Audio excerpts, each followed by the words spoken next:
दोस्त होना भी जरूरी है। यार राहुल, कैसे हो? चलो कहीं घूमने चलते हैं। हाँ ठीक है, कहाँ चलेंगे? कहीं पहाड़ों पर? अच्छा आइडिया है। ठीक है, मैं बस की टिकट बुक करवा देता हूँ और अच्छा सा होटल भी देख लेता हूँ। ठीक है भाई, लेकिन जल्दी करो। लाइफ में इतना स्ट्रेस हो गया है कि कुछ दिन का रेस्ट तो बहुत जरूरी बन गया है। राज का शाम को फोन आता है राहुल के पास। राहुल, मैंने टिकट बुक करवा दिया है। आज शाम की ही बस है। जल्दी से सामान पैक कर लो। ठीक है, सामान तो मैंने पहले ही पैक कर लिया है। अब तो बस शाम का इंतजार है, जब हम बस पकड़ेंगे और निकल पड़ेंगे धर्मशाला की ओर। शाम को दोनों दोस्त बस स्टॉप पर मिलते हैं और फिर वहाँ से निकल पड़ते हैं शिमला की ओर। सुबह होते होते ये दोनों दोस्त शिमला पहुँच गए, जहाँ ये होटल पहुँचे और वहाँ से निकल पड़े पहाड़ों पर घूमने। राज, यहाँ पहाड़ों पर कितना सुकून है ना। दूर दूर तक सिर्फ और सिर्फ पहाड़ ही है, और घूमने आए लोग भी यहाँ कितनी मस्ती कर रहे हैं। हाँ भाई, ये तो है। चलो कुछ खा ले।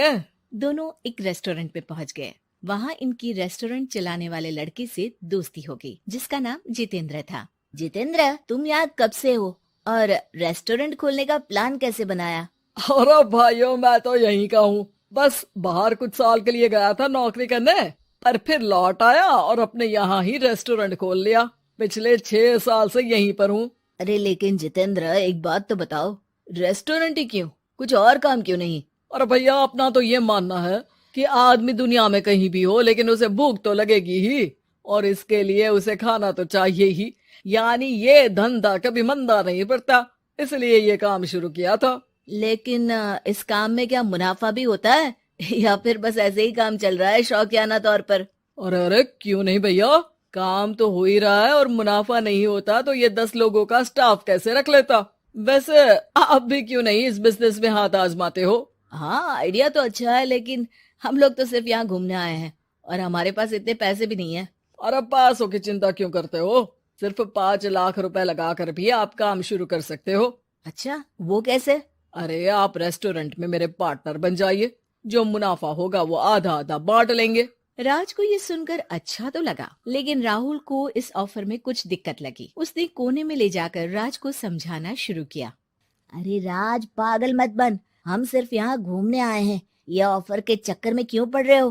कुछ काम शुरू ही करना होगा तो दिल्ली में शुरू करेंगे, यहाँ शिमला में क्यों? अरे बेवकूफ, दिल्ली में 5 लाख रुपए में कौन सा काम शुरू करेंगे? यहाँ शिमला में इतने कम पैसों में काम शुरू कर लेंगे और 1 साल में मुनाफा लेकर वापस भी चले जाएंगे। ओहो, अरे भाई, तुम्हें जो करना है करो, लेकिन मैं इस बिजनेस में तुम्हारा साथ नहीं दे सकता। याद रखो, हम यहाँ सिर्फ घूमने आए हैं, कोई बिजनेस करने नहीं। और इस जितेंद्र पर वैसे भी मुझे ज्यादा भरोसा नहीं हो रहा है। अरे तुम्हारी यही तो दिक्कत है, तुम्हें किसी पर भी भरोसा नहीं होता, लेकिन मुझे तो है। मुझे पता है कि इतने कम पैसों में मुझे जितेंद्र अपना बिजनेस पार्टनर बना रहा है। अरे लेकिन क्या गारंटी है कि पैसे लेने के बाद जितेंद्र तुम्हें बेवकूफ नहीं बनाएगा?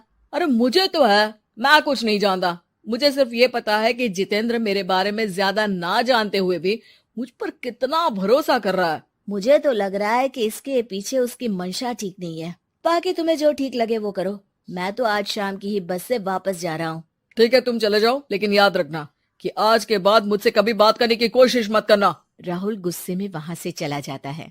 दूसरी ओर राज और जितेंद्र साथ में मिलकर काम करने लगे। राज ने अपने घर से 5 लाख रुपए ये कहकर लिए कि जल्द ही वो 2 गुने पैसे कमाकर 6 महीनों में लौटा देगा। कुछ दिनों बाद, भाई जितेंद्र, तुमने 5 लाख रुपए तो ले लिया है, लेकिन काम में बहुत तेजी नहीं दिख रही है। अरे भाई, काम में थोड़ा समय लगता है, चिंता मत करो यार। हाँ वो तो ठीक है, लेकिन मेरे पैसों का तो कुछ हिसाब दो। कहाँ लगाया तुमने?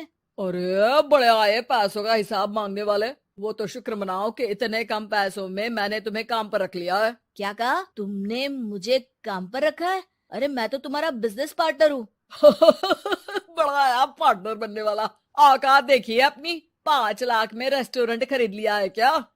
ऐसा है तो मेरे पैसे वापस करो, मुझे तुम्हारे साथ काम नहीं करना है। अरे पैसे कैसे, वो सब तो काम में लग गए। अब तुम्हें वापस जाना है तो चले जाओ, कोई पैसा नहीं मिलने वाला है। राज को अपने साथ होने वाले धोखे का एहसास हो चुका था, लेकिन तब तक देर हो चुकी थी। उसे अपने दोस्त राहुल की याद सताने लगी, जिसने पहले ही आगाह कर दिया था कि इस बिजनेस में धोखा है, लेकिन अब तो देर हो चुकी थी। राज को अब कोई रास्ता नहीं सूझ रहा था। जितेंद्र भाई, मेरे पैसे वापस कर दो ताकि मैं लौट जाऊं। मुझे अब तुम्हारे साथ कोई काम नहीं करना भाई। ये सुनते ही जितेंद्र अपने कुछ साथियों के साथ राज पर टूट पड़ा और उसकी जमकर पिटाई कर दी। राज बेहोश हो चुका था। जब उसने आंख खोली तो उसे अपने सामने पूरा परिवार, पुराना दोस्त राहुल भी दिखा। सभी को देखकर राज की आंख में आंसू आ गए।